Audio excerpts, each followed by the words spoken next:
Okay, we're live, buddy. All right. I'm just going to wait for the sound to come on so that I can mute it. Yeah. Oh, that's a good. Okay. Hello. Me too. Oh, fun. All right, we're live, buddy. And I'm muted. I hope you're muted as well. I am muted also. Let me move this camera down a little bit. Oh, goody. Let me see if I can. All right. Hey, look at there's a Yule there with the comic book store and a LA Dodgers hat. Yeah, that's me. Oh, that's horrible. What's horrible? That shot. Well, that's the shot. That's the back room. That is the back room. Yeah, messy back room. And that's the emergency exit, which leads where? To the alley? Right out to the front door. You go downstairs, you go around, and it leads you right out, basically 10 feet away from where the fire would be, preventing you from getting out. Really? Yeah. That doesn't sound like it's very useful. So yeah. You have to go downstairs and then back upstairs? Or does it lead you out by Addison? It leads me right out by Half Price Books. On the side, though. Computer up front is on, and turn it down. We got a computer on up front, and I think it's with this channel on, and I can hear it in the background. All right, let me stand up so you can see my Alpha Flight shirt. Watch the light. Yeah, Alpha Flight. Alpha Flight. Who's gonna die? Can you guess? The guy with the mustache. The little guy right here? The guy with the mustache.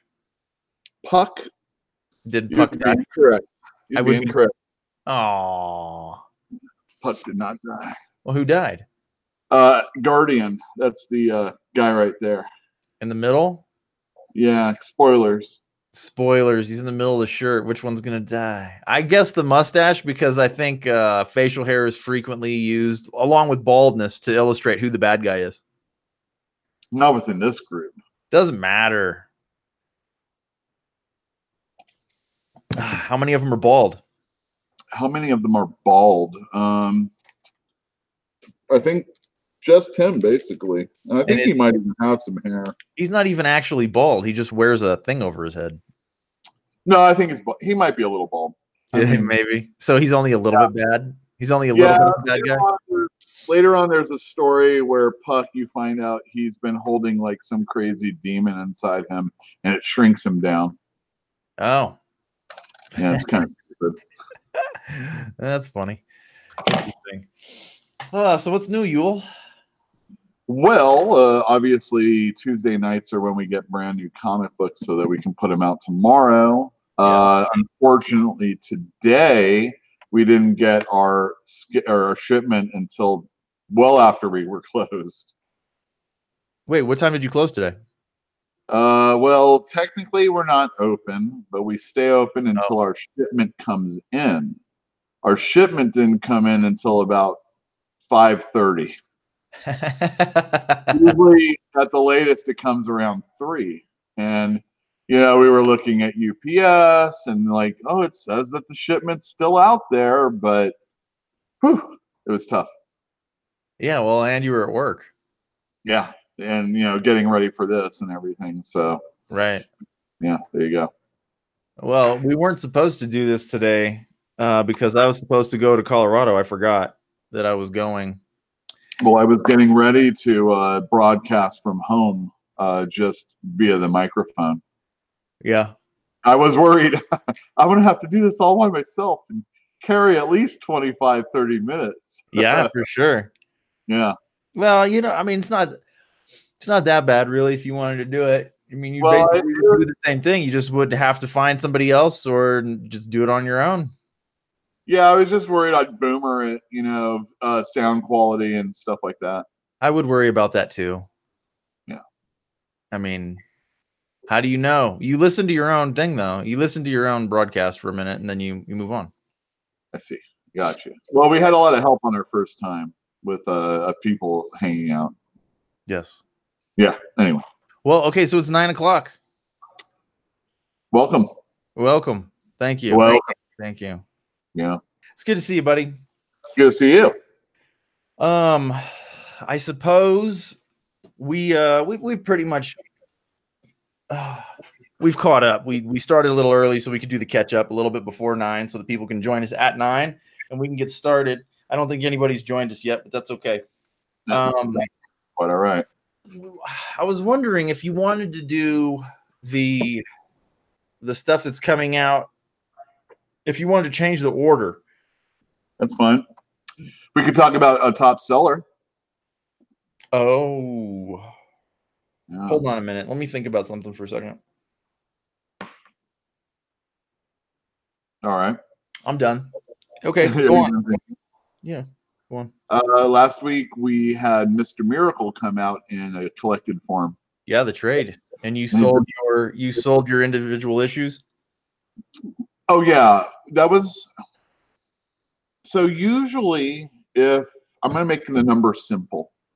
If I order 10 of a #1 issue, more than likely I'm going to sell 8 to 5 of a #2 issue. And depending on how those go, I might go lower or it might, even out. Very rarely does a book go over the initial 10. And Mr. Miracle was one that I was hoping would sell well. And I thought we ordered very liberally as far as that is concerned. And we still sold through, got reprints, sold those through. And each issue up until about, and this was a 12-issue series, up until about the 6th or 7th issue, it kept climbing every month. Wow. Yeah, you add that in with Batman White Knight, which pretty much was the same way. Yeah. And that's two series, 2 mini-series, 2 maxi series that really bucked trend as far as comics are concerned. Okay. Yeah, it's pretty cool. That is so anyway, cool. The trade came out and it continued the hot streak. It just did a really good job here in the store. How many? Probably about 3/4 of what we purchased sold. In 1 week? In less than a week, yes. Wow. Because we do reorders that come out like when we place a reorder, it comes in like 2 weeks later. And when we were thinking about Mr. Miracle and reordering it, we still had about close to half of what we had. And we weren't going to reorder any for this week. And then it had another little spurt before Sunday was over, and we knew we had to get more. So it's been doing very well for us. Good. Yeah. Well, I mean, there's your meritocracy, right? A good book sells well. A good book can sell well, yes. A good book should sell well, ideally. I would hope so. Yeah. I guess there are things that can derail a book. But if all things are equal and the book is good, it comes out on time, it's going to sell well. It should sell well. Yeah. Again, here's something.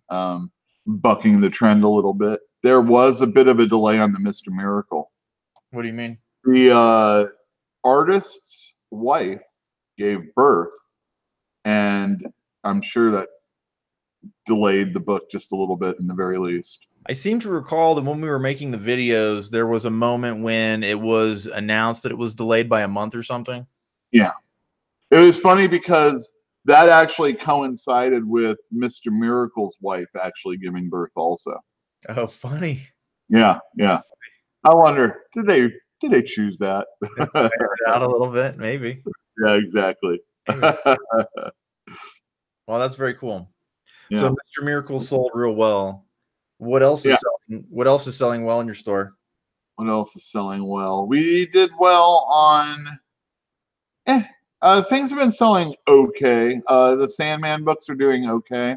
There is one that looks like it's not doing so well, and that would be House of Whispers. I knew that was going to happen to that book. Yeah, well, firstly, you have 4 books, and you got to think that if you're lucky, 3 of them are going to do very well.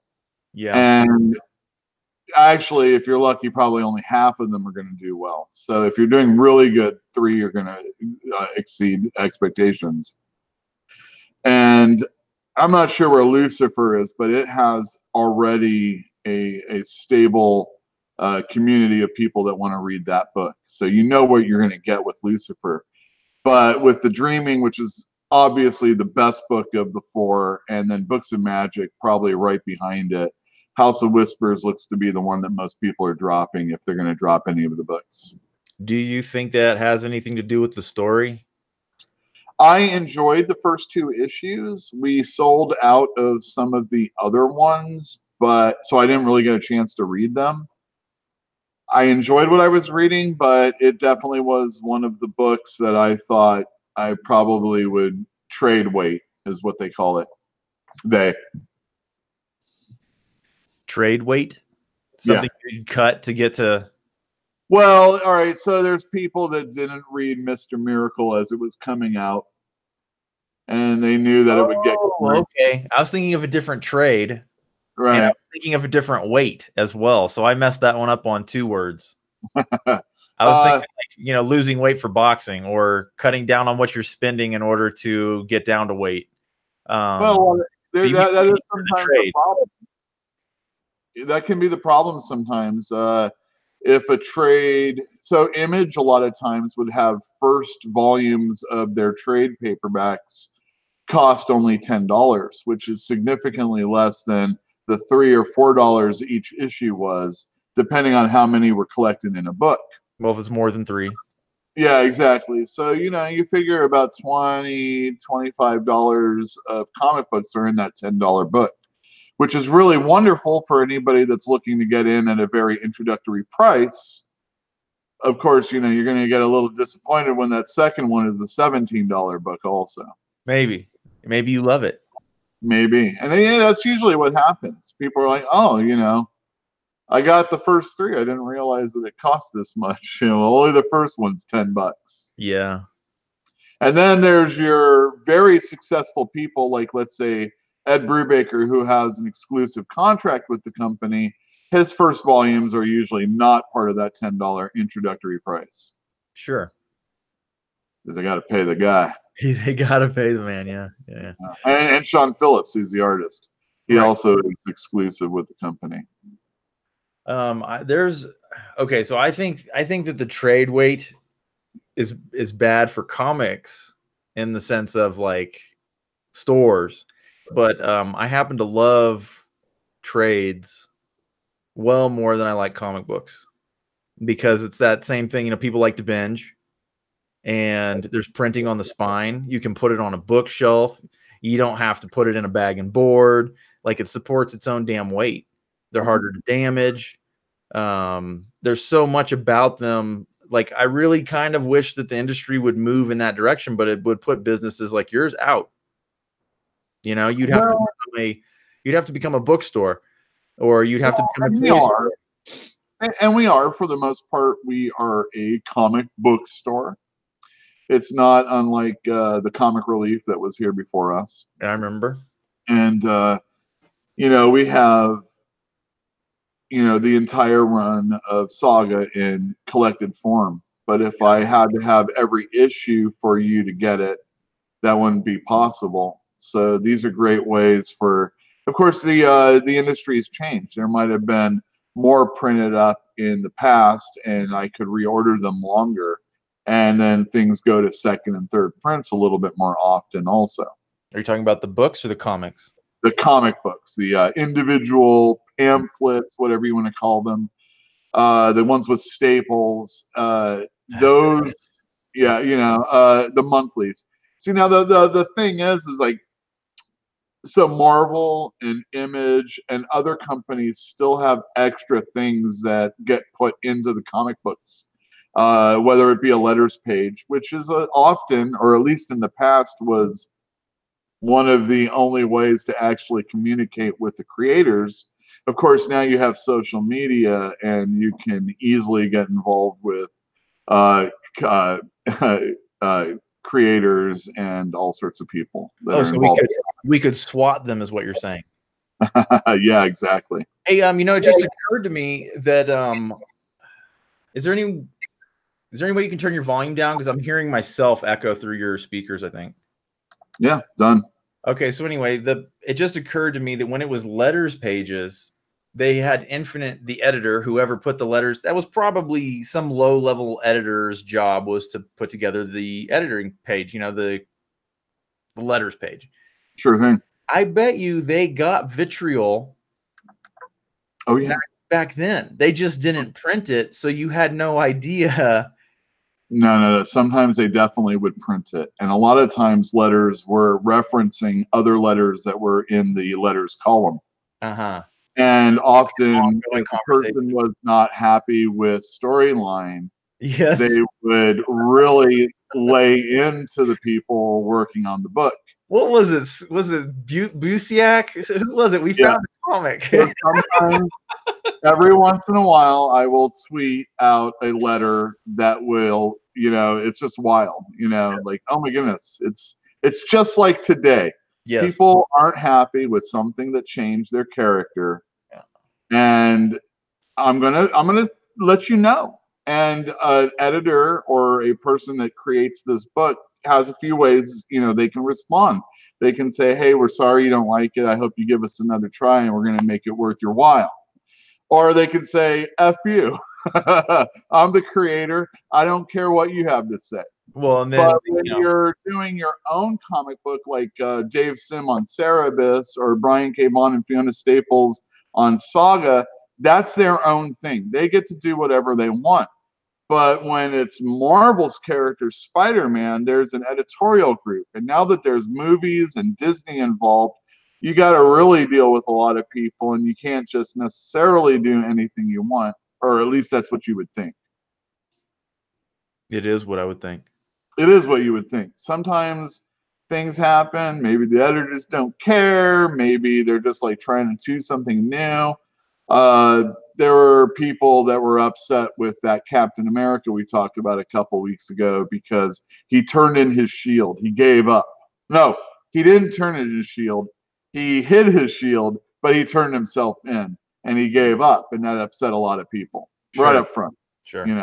Without even reading it, before they read it. It's angry time. Yes, it's angry time. Angry time. Every day is angry time now, though. Well, and then, like you said, Kurt Busiek is writing into the Uncanny X-Men during the probably greatest run or storyline ever, the Dark Phoenix saga, and he's writing in to bitch about how much he didn't appreciate the book. Yeah. And that the fans that helped make the book what it was aren't getting what they expected. It just, oh man, he sounds so toxic.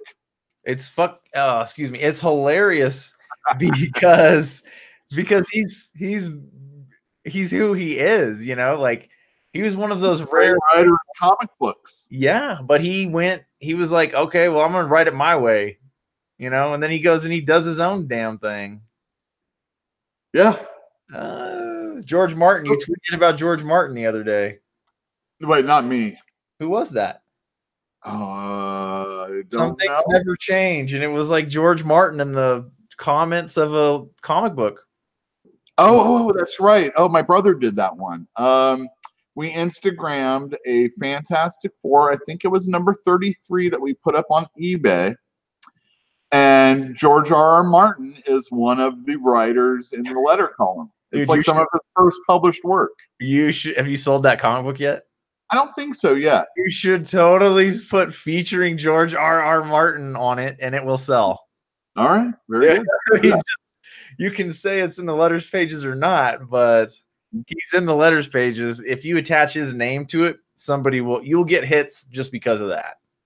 In comic books, he's famous for having attended one of the first comic conventions in New York. Okay. And yeah, and he was like one of those guys that would like write in the back. So in the old days, everybody would communicate and let you know that they had comic books for sale by putting ads into comic books. Yeah, sure. Actually, there's a reproduction of Dazzler #1. Which came out in the 80s that comes out tomorrow. And there's old advertisements in there, and you can see in there what that's like if you haven't before. And people would write in, give 50 cents, 2 to 4 to 6 weeks later, get a list of all the comics that person's selling, and then what the prices were, and they'd buy from them. And it was probably potentially very sketchy back then. But, guys like George R. R. Martin, I know Jeff Loeb, I've heard an interview with him, and he was saying that his mom would take him around to like people's houses where he met up to like trade or buy comic books and stuff like that. Like randos that he met in the back of a magazine? Yeah, basically. But, in gaming, it was like that too in the early days. Yeah. Like, oh, I got all these miniatures or modules for Dungeons and Dragons and stuff like that. People chainmail. Yeah, sure. Chainmail. Yeah. Old or new supplements on how to battle for knights in medieval times, ridiculousness. And stuff like yeah. Do you know what Amp Guard is? I've never heard of it. Amped Guard, I don't know if it exists everywhere, but it was certainly available in Texas, and it was basically going and beating up your friends with padded swords. Oh, very good. If you wanted to cast a fireball, exactly. If you wanted to cast a fireball, you have this little foam ball wrapped in a red cloth, and you throw it at your enemies, and it blows up, and it does a certain amount of. It was live action role. It was LARPing. I have friends. I did too. I have friends back home that are part of the SCA. That's a little bit more. I never remember what the name of that is, but we always called it sword carrying assholes. It's a society of blah blah blah. I don't know. Creative anachronisms. I think sword carrying assholes is better. It's reasonable. Yeah, they use real armor and blunt weapons and like beat the shit out of each other, though. Yeah, without a doubt. All padded, this and that, and they're a bunch of douchebags. I gotta tell you, like if there's a hierarchy of nerd, they think that they're the cool nerds. Yeah, and they act like it. You know what I mean? Well, I mean, all right. So, I have two friends that make their chainmail and all sorts of stuff like that. Yeah, they go out on the weekends at certain times and they whack on each other. But they also drink a crap ton at night and have a good time. And, teach their own. It's not LARPing. Well, hey, more power to them, man. They ultimately they can do what they want. But like, I've always been very critical of small groups that are mean to outsiders. Right. Well, what do you think about furries? I think that they're probably not mean to people that think that they want to be a furry. I think they're probably more inclusive than a lot of the. I don't know, man. Like I've seen it in nerd culture where there's a hierarchy, and it seems kind of ridiculous that you would try to keep anybody out of something that you love to do. Yeah, but you got to understand where the nerd from before nerd chic or geek chic or whatever you want to call it occurred, probably like 10 or 15 years ago. And I kind of look at it like, pretty people or celebrities, kind of got involved with this because they're second rate, they're third rate. There is no real celebrity these days that isn't in TMZ. And I mean, that's fleeting fame at best. And so to gain a larger audience, or maybe this is something that those people were into, they kind of infiltrated, if you will, and then so I had San Diego. I went like in 94, 92, whatever it was when I first went. And it was a comic book convention. Back then. And comic book creators were there, and comic book stores were there, and dealers.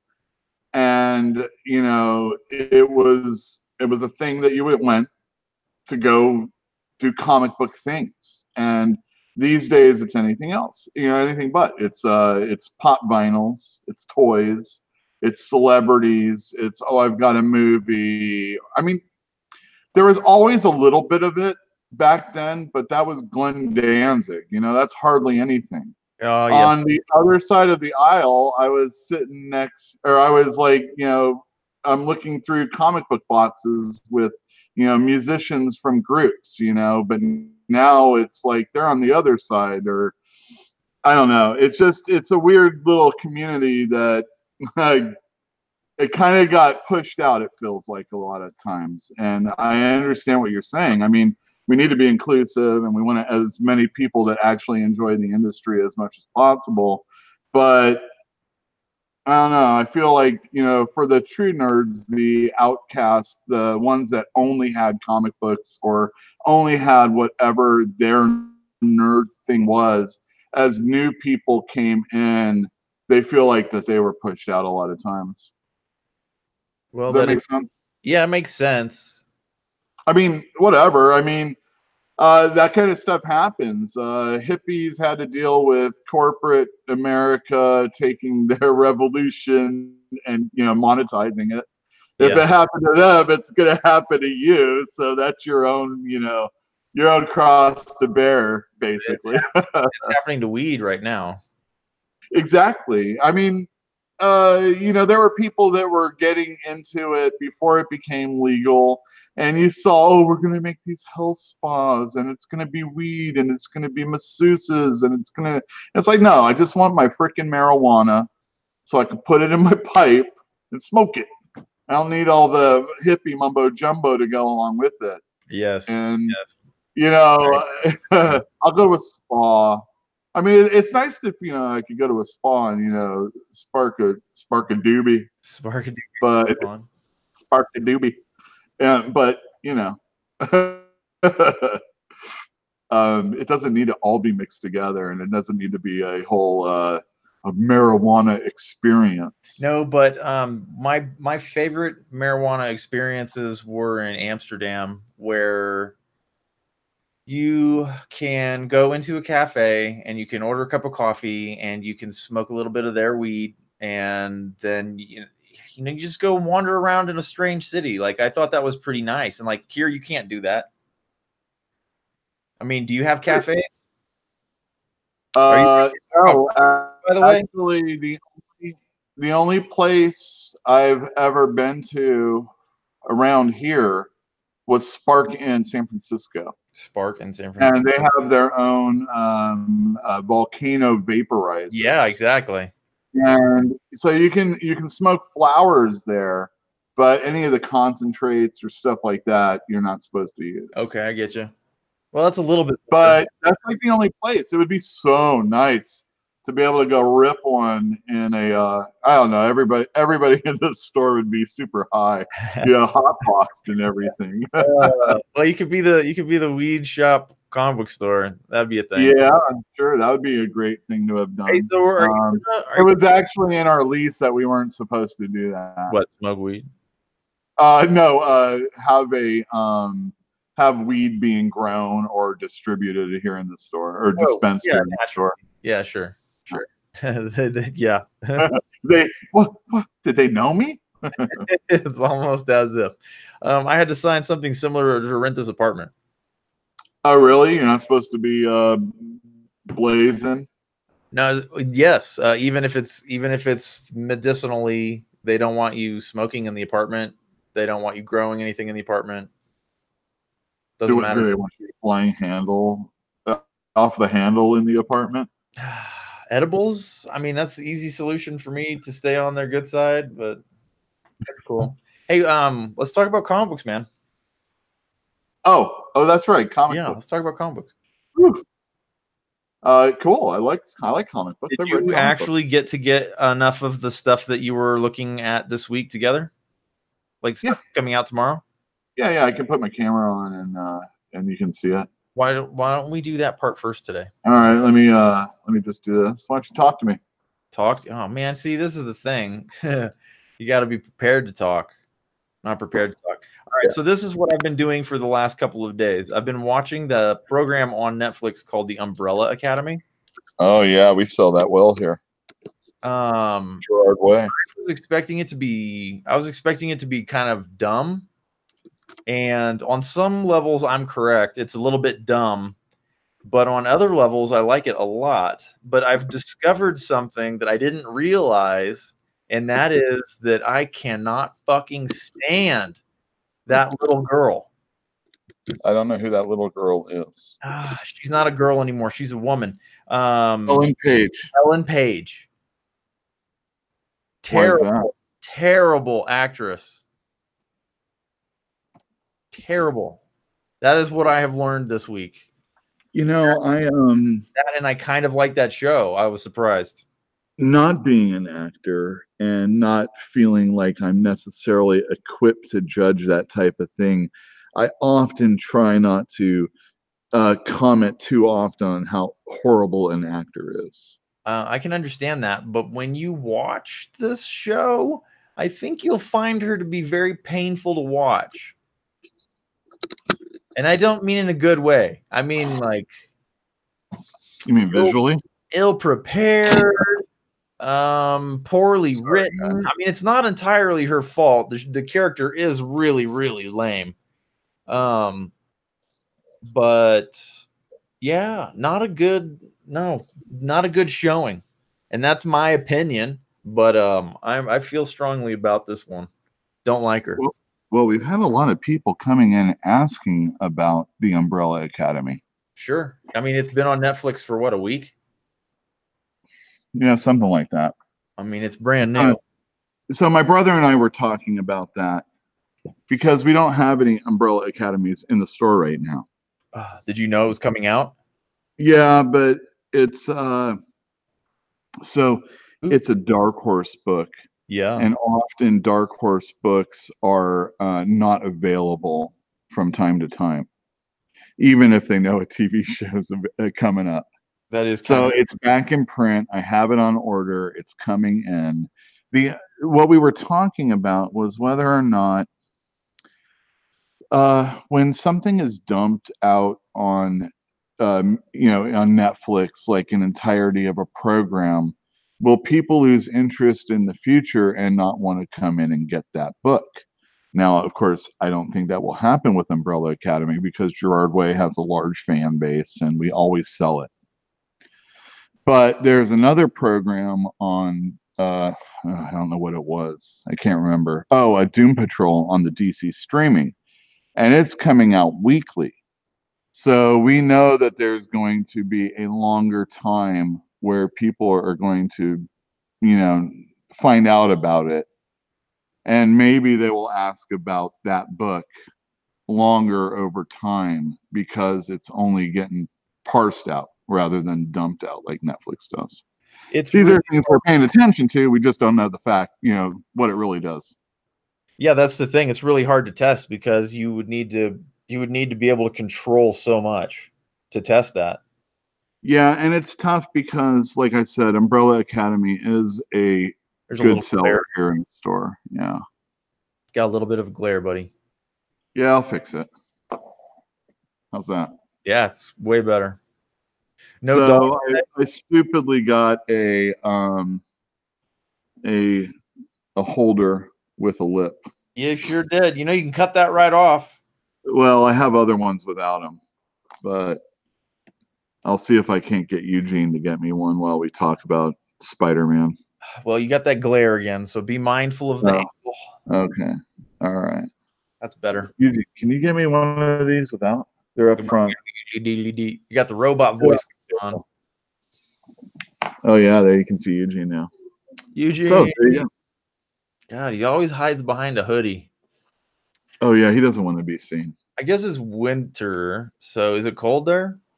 Yeah, it's been raining quite a bit, and the weather has been very chilly. Okay. Very it's been very cold lately. I mean, this is obviously relatively speaking to the rest of the country, right, or the rest of the world, where it gets much colder.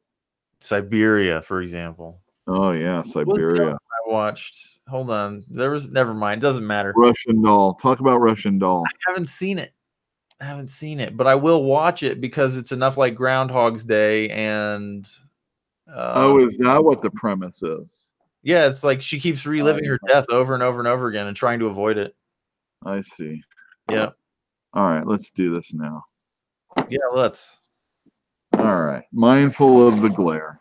Mindful of the glare. Yeah. There you go. So this is a comic book I read last week. Okay. Do you want to talk about comics I read last week? I kind of want to talk about the stuff that's coming out this week. Okay. And then we can go at length into the stuff that you want to go into. All right, then. Wolverine. Yeah, everybody's a big fan of Wolverine. He's back from the dead, and now he's involved in the Infinity Watch war thing that's going on. That looks like the Gauntlet to me. Yeah. So basically, you find out. Well, I don't want to tell you too much. You find out about what's going on with the stones. They call them the Infinity Stones now, Right. and to match up with the movie.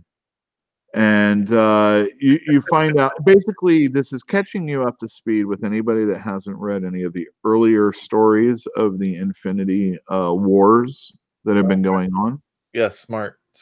And it also links you up with Wolverine. I read it. It was a pretty good book.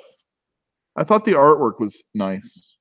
It's not overdone, but it's kind of oh, look at that advertisement. Big old full page spread. I know. War of the Realms. We talked about that the other day. Must have cost them a little penny. Anyway, I like this art. I kind of like that style. It reminds me a little bit of like maybe Sam Keith or Howard Chaykin or somebody like that. Okay. Maybe not as boring as Howard Chaykin. Anyway, I thought it was nice. The art's by Andy McDonald and the writing is by Jerry Dugan. And I read it. It was pretty good. Comes out tomorrow.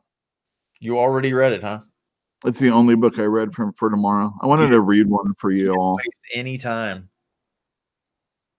Yeah. So is there an NDA for these books? Well, you're not supposed to show every part of the image or anything like that, and I hardly showed anything. So showed me mostly an ad, is what I recall. Yeah. I just showed you a couple pages. You know, I know. I don't want to blow anything, and I told you what it was about. Yeah, no, I'm good. I like when they do those reintroductions for like people who are just getting into it, because like, how else are you supposed to accommodate? You know, the kids have birthdays every day of the year. You know. Well, the thing There's is always somebody just getting into Wolverine. Exactly. So these days, the Infinity Watch. So these days, what they do is they'll have a series of mini-series or a new relaunch if a new writer or artist starts up on the book, or there's a new avenue or storyline that they want to address, and something that ties in with something in the Marvel universe, let's say, and they'll relaunch it. But when I was a kid growing up, there had been 150 issues of X-Men, basically. Well, 140 issues. Yeah. And for me to figure everything back, there weren't the collections, like I said, we have nowadays. Right. There weren't the collections bridging the gaps like there are now, or digital sales. You can get almost everything that way. And it's unfortunate because on the one hand, I have reread Spider-Man's origin in the comic books. Every 10 issues, Peter Parker is going on about how he let Uncle Ben die, and now he has all this responsibility, because of his great power and all this stuff. Right. Or every issue, Wolverine would tell us that he's the best there is at what he does. It doesn't happen as much these days, which is kind of sad. You're supposed to reiterate that your heroes are heroes, that they are good. I've had a problem with DC's in Heroes in Crisis, because it's nice to have an adult story dealing with adult issues that are timely and today. But at the same time, I don't need to think that the greatest of the great of the great of the greatest superheroes suffer from PTSD. Those are the those are the people that shouldn't ever deal with it or have to deal with it because they are that good. Yeah, I mean, we have to have heroes every once in a while. I mean, if everybody is like Elric and they have to drink blood before they can put their sword away or whatever the hell it is, then they're just all mopey heroes that we don't want to, care about after a while. And are they even really heroes after a while? well, Wolverine was cool because he was a badass and he didn't take, any from anyone. But now there's so many people that are like that. They had to kill him to make him important again. There you go. Wolverine Infinity Watch. good show. Thank you. Justice League. Is this the every 5 issues they do a Legion of Doom? Hey, it is. Good job, ATN. What are we on then? 15 or 20? This is number 18. What happened? They had a 1-issue storyline last week or 2 weeks ago. Okay. I want to tell you that it was fantastic. Oh, no kidding. Hey, there it is. All right. Jim Chang did the art. Scott Snyder did the story, and it's all about Martian Manhunter and Lex Luthor having a conversation on Mars and how their stories connect even from when they were children. Oh, that's neat. And I really, really like this issue. And every once in a while, I'm kind of fading on Justice League, and Scott Snyder pulls one out like this, and it's like keep reading. And now we have his buddy Tinian the Fourth writing what have been very good issues, the Legion of Doom series storylines. And on top of all that, I can see on the cover that the art is by Pascal Ferry. And we haven't seen him do interiors in a comic book in quite some time. How long? It's probably been a couple of years at least. Let me get past that He's ad. just been doing covers?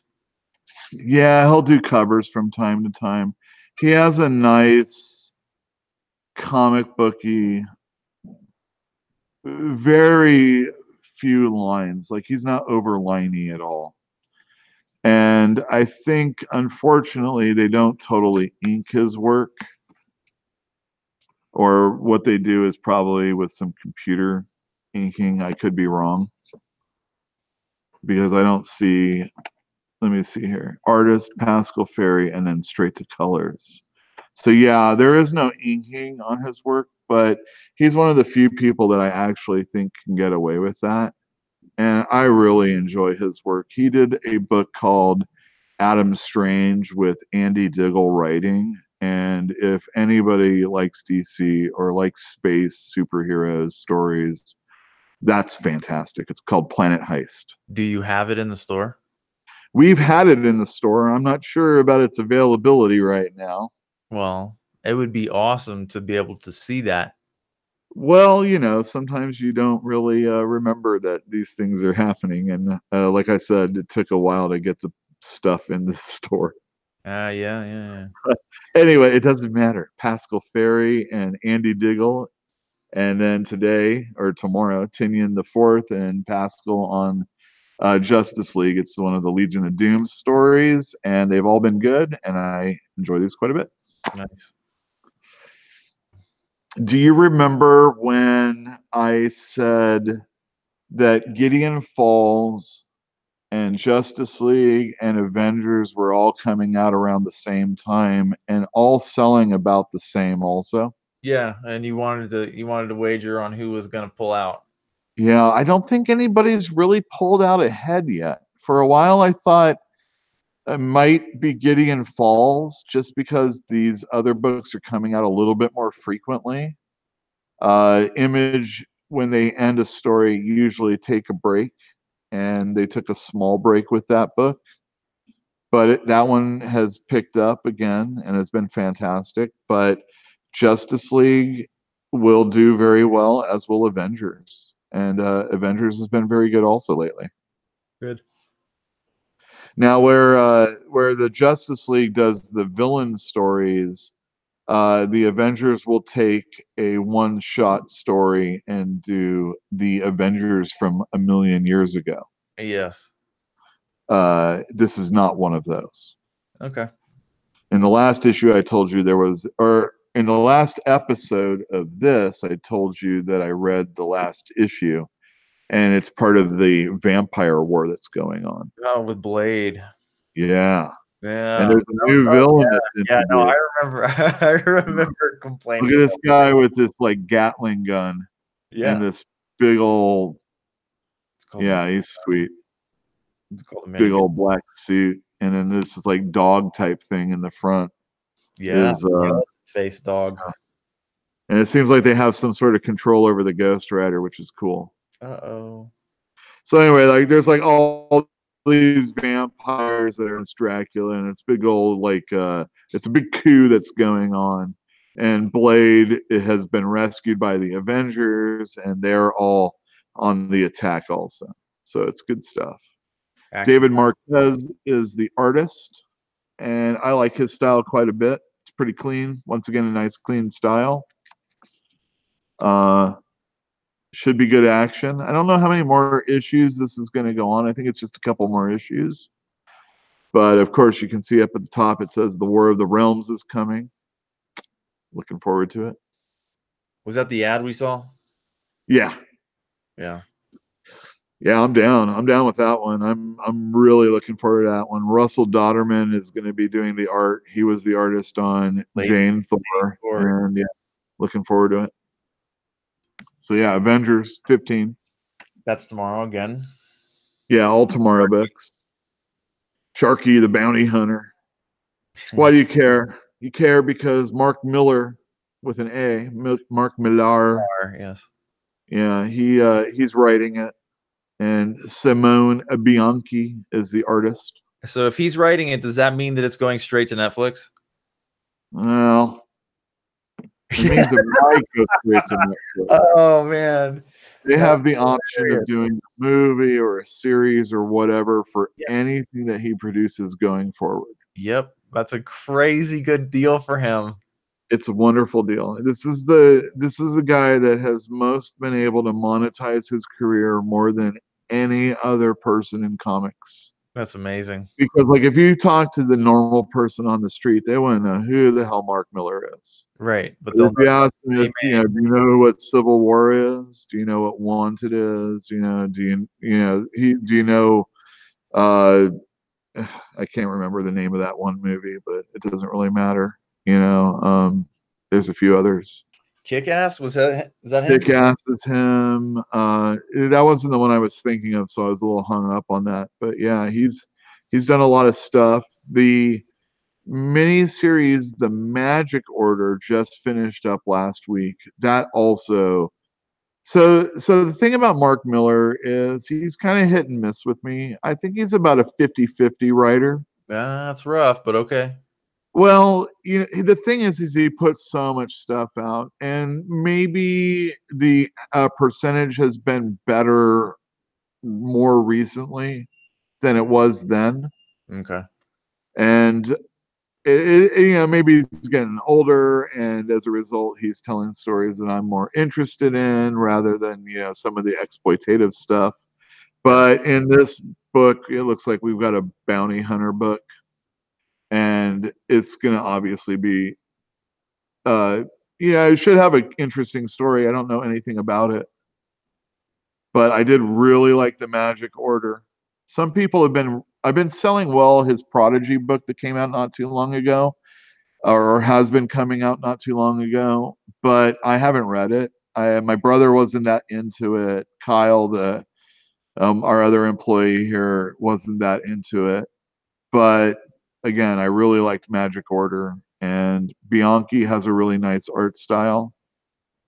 And this was the mystery, right? The family was getting killed off. They're wizards. Yeah, that was the Magic Order. Yes. Yeah. That was Ariel. Oh, no, that was Yeah, the person who I can't remember right now. Great story. Very good story that came Yeah, again. All right, the what's Well, art. Who gives a hell about art, right? next? I guess.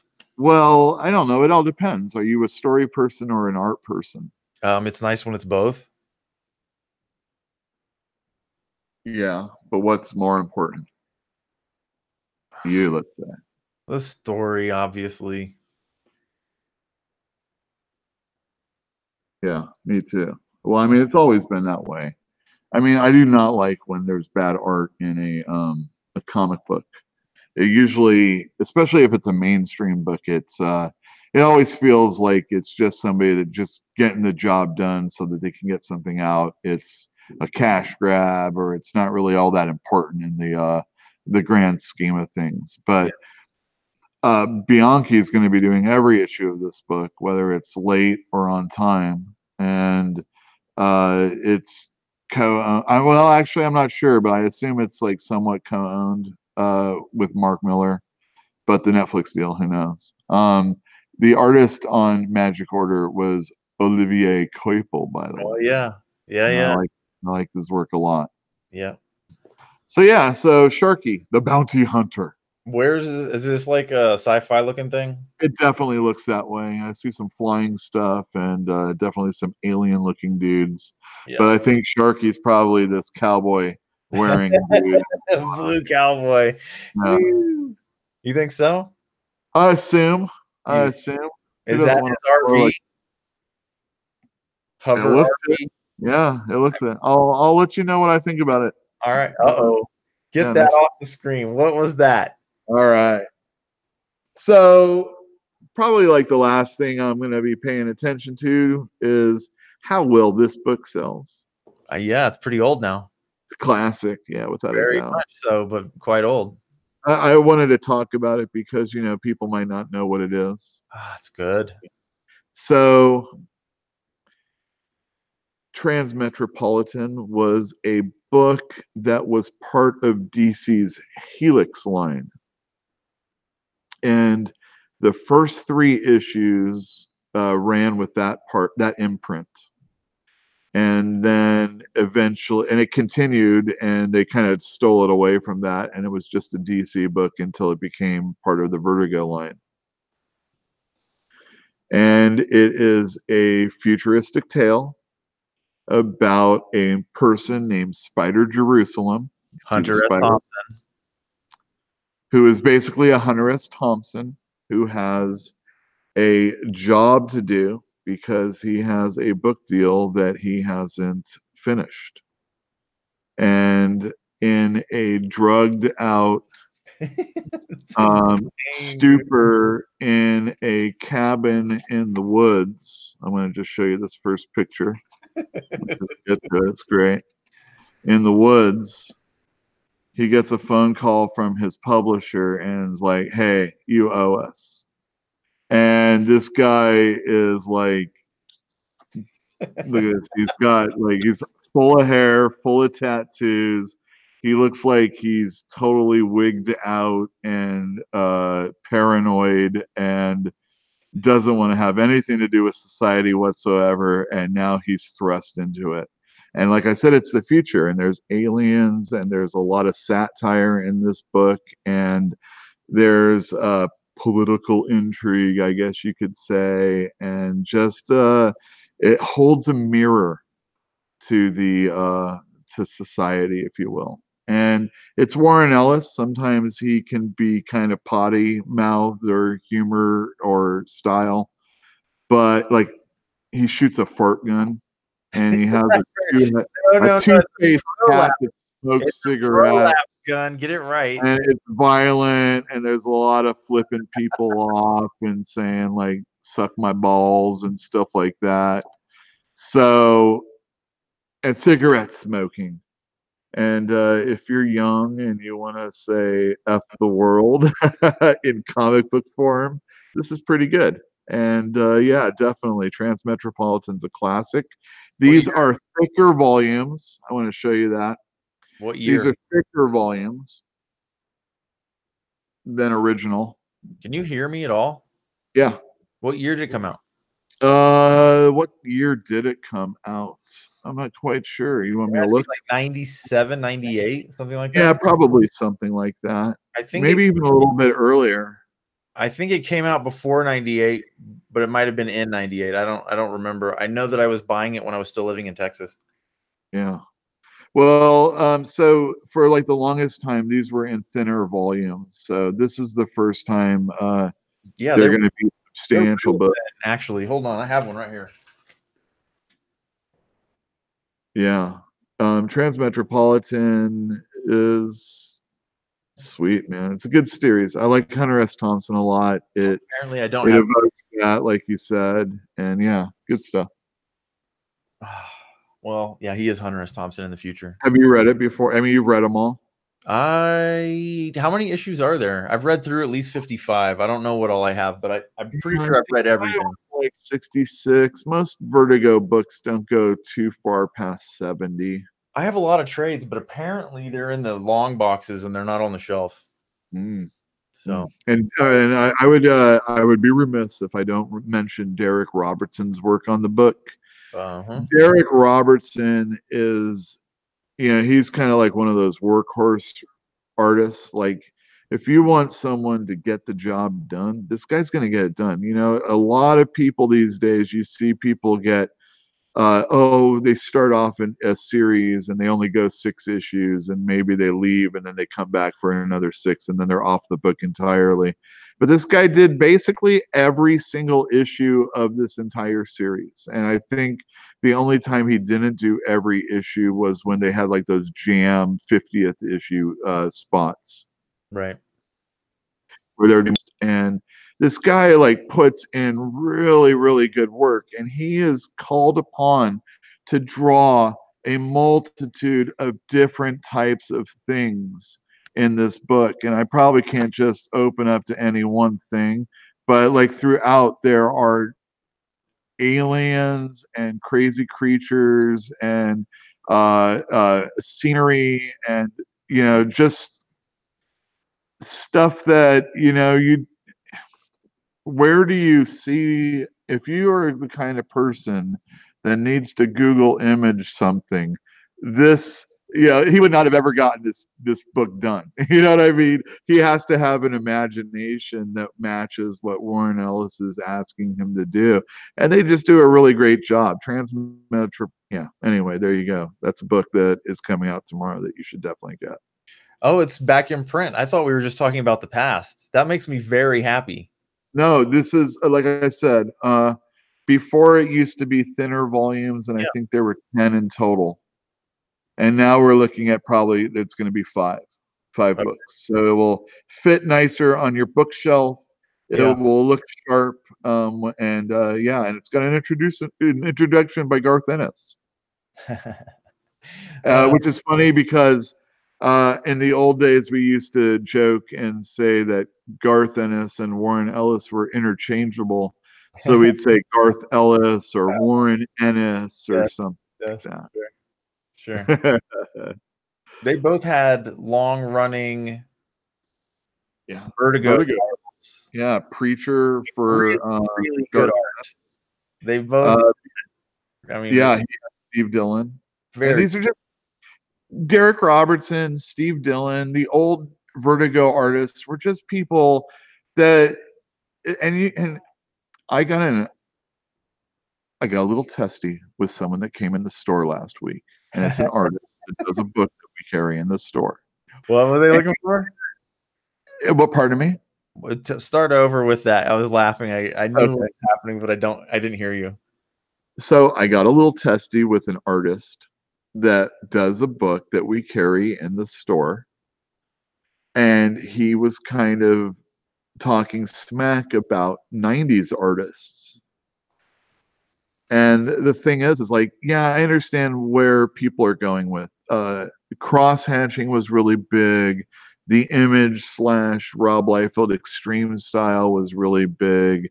The being in your face, testosterone, super steroidy, muscle, gun shooting guys were very. Oh, and big-breasted and lots of ass shots from women were very popular in comics in the 90s. But you're looking at a 90s comic right now. And this guy is a masterful storyteller. And Steve Dillon is a masterful storyteller.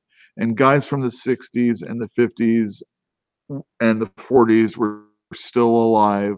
There was every Kubert, father and two sons. There were all sorts of people that were still doing stuff for comic books from those days, and classics like George Perez and John Byrne and all sorts of people I can't even think about, like, Mark Teixeira and people like that. And even Rob Liefeld and Jim Lee and Mark Silvestri and guys who started Image in their own way are also very good. It's just not a style you necessarily like, but there was also Joe Matt and Peter Bagg and Seth and everybody that worked on Love and Rockets and on, Yeah. The 90s were possibly, and these were still people that really knew how to tell a story. And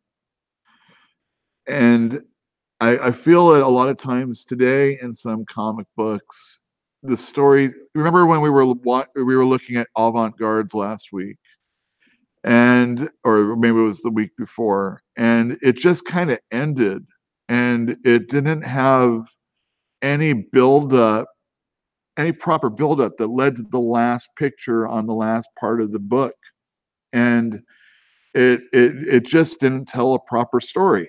This tells a proper story. Preacher tells a proper story. The Sandman books tell a very good story. And yeah, it's a lost art right now because pretty pictures and glossy paper and awesome coloring are more of the menu on the menu today than storytelling. There's a little rant for you. No, it was a good rant, and I kind of agree with you, but I think that there's probably a lot of stuff that's coming out now that if you condense, cream rises, right? So if you condense down all of the amazing things that are happening either side of 2 years from now, I bet you could have, a half decade condensed down into a couple of really amazing things that happened and make it sound like it was a great period of time. Yeah, definitely. We've seen Assad Ribic do fantastic work. There's amazing stuff all the time. Yeah, there is. When there Without a has doubt. been amazing stuff going on. Yeah. But Without a doubt. we have limited lifespans is what it matters. And whatever, like, people are always capitalizing on how we have this innate ability to what is it called when you latch onto the old times and you get all nostalgia. That's it. Oh, nostalgia. Yeah, that's a very Getting off your nostalgia. it's tough. Nostalgia. I've been buying a lot of comic books online because of nostalgia. Yeah, I've been buying books.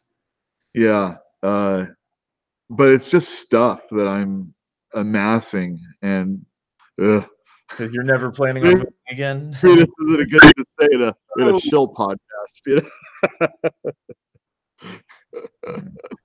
But yeah, let me center this.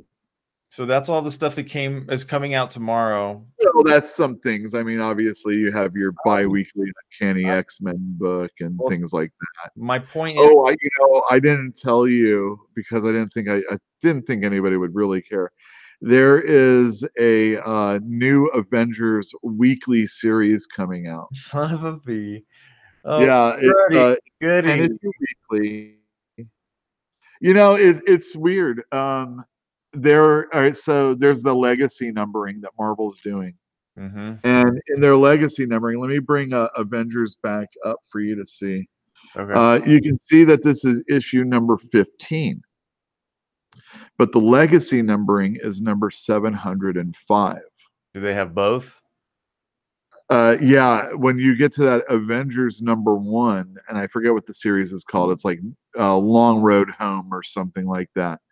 That one is legacy numbering 709. Wait, I'm failing to see the significance. Okay. So here we have the regular Avengers series that's going to go on past the 10 issues, that's going to be weekly, called Long Road Home, right? Okay. But this is legacy number 705. But Long Road Home is legacy number 709. See what I mean? Sure. So this has 706, 707, and 708. And then the 10-issue weekly series is going to be legacy numbering 709. I don't know, 718 or something like that. Okay. See what I mean? Yes. I don't know. It's just a weirdness that I saw that maybe nobody will ever care about or even say anything about. But I'm letting you know right now, there is at least one person that has said something, and that's That me. is, okay. You have to put it in the description. You're right. I will. So what did you read last week? All right. What did I read? Well, I told you about Justice League. Yes. And how it was a story about Lex Luthor and Martian Manhunter when they were both children. Mm-hmm. And basically, the Martian Manhunter is trying to lure Lex Luthor away. I'm Okay. going to spoil it for you. You just He did. doesn't. Yeah. Thanks. He doesn't. Well. But it was a very good story. It's kind of it kind of adds things to the characters that it feels like the Rebirth universe, not necessarily. It's kind of weird. If you've been reading if you've been reading DC Comics as long as I have, which is not the longest time, but it's been a long time, since at least the 70s.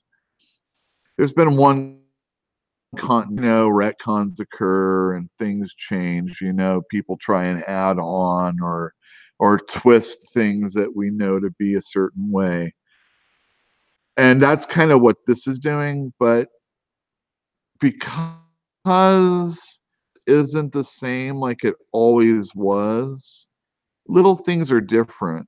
You and I, we did an episode of the other program where I was talking about Superman having died in the New 52, and then in Rebirth, the Superman from another reality who had Lois Lane and John Kent from another reality here, and he was like best buddies with Superman or with Batman, even though that Batman was friends with the Superman who died. And it was like he's just filling his place conveniently, and they never really answer that kind of stuff.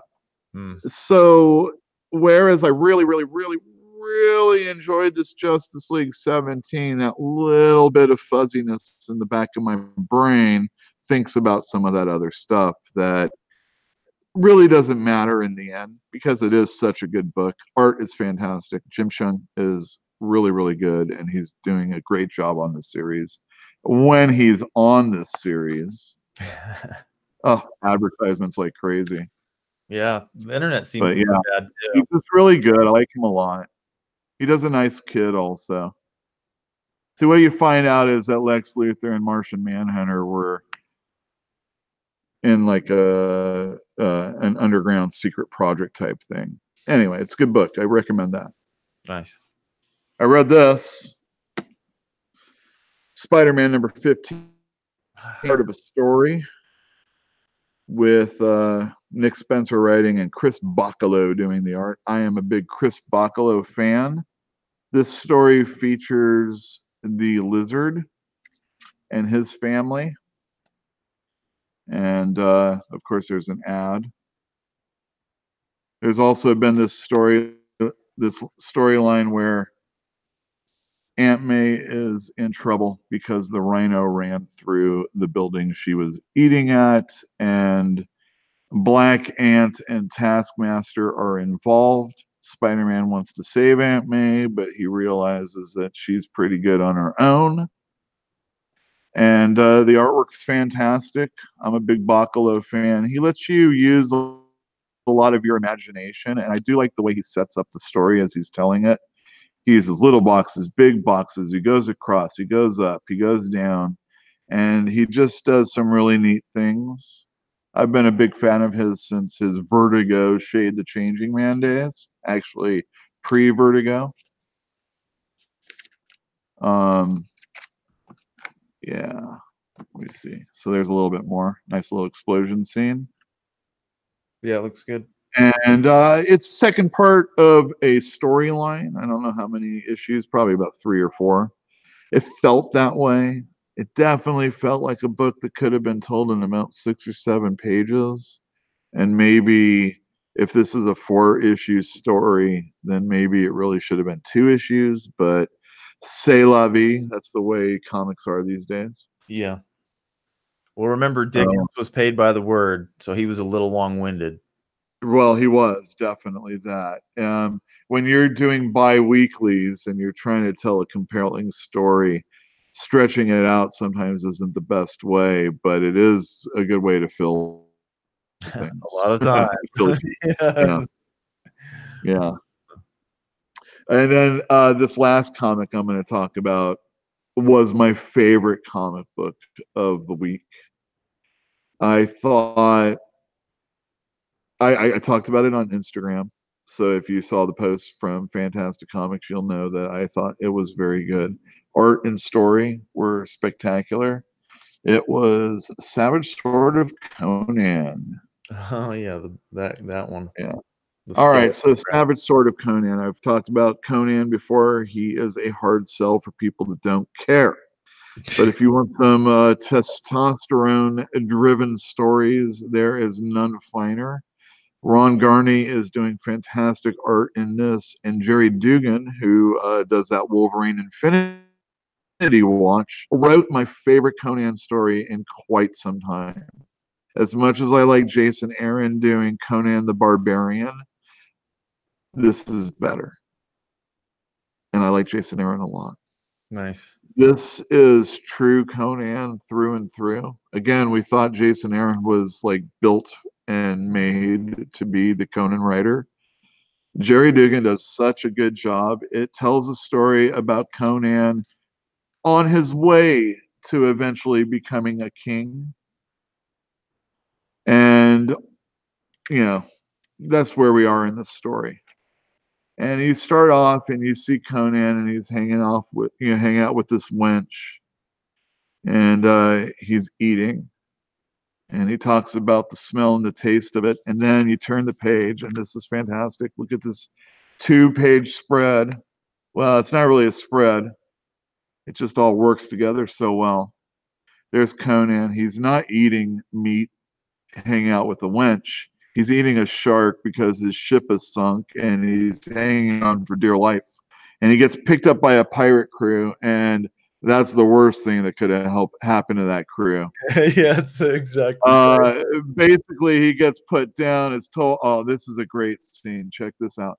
So you have these skeletons on the upper left, and then you see the captain talking and what they want to do with Conan, and then you see the crew, and they're not skeletons. It's like you see what Conan's vision of them initially was and what they really are. I just think it's fantastic. Nice. He gets put in the brig. Someone gets chained to him and says that he'll keep him alive if he can get something for it. And what a fantastic issue. This is Conan, straight to the heart of Conan. It's really, really good. The only horrible thing about it is that it wasn't magazine sized in black and white, because Jerry Dugan does a very good job, and Ron Garney, the artist, this just would look even better if it would have been in black and white. I agree with you, but would it sell? I don't care. Yeah, well, I know you don't care. Look at this page. Look at these pages. In black and white, oh my God, that would have been amazing. Having said that, best of the week. Look at that great cover. Alex Glare. Ross is kneeling it. Glare. It just, oh man, Glare. It's like it's a glare. It's just a pirate story. And Conan, it's funny because we were talking about Gru and how when he gets on a ship, it's always going to sink. Yes. This is basically that. Yeah. Conan gets on a ship, he sinks it. It's the greatest story of Conan. Didn't they salvage him from a sunken ship? Yes. Only to have it happen to them too. Well, the best part is he gets away with treasure and he has a guy who can't swim chained to his leg, and he's still it's just so good. This is like I've said this before when talking about Kurt Busiek and Kerry Nord's Conan the Barbarian when they worked on that with Dark Horse. This is the same. It is fried green tomatoes for men. If a man wants a book that is man, this is the book right here. Gotcha. Yeah. Nice.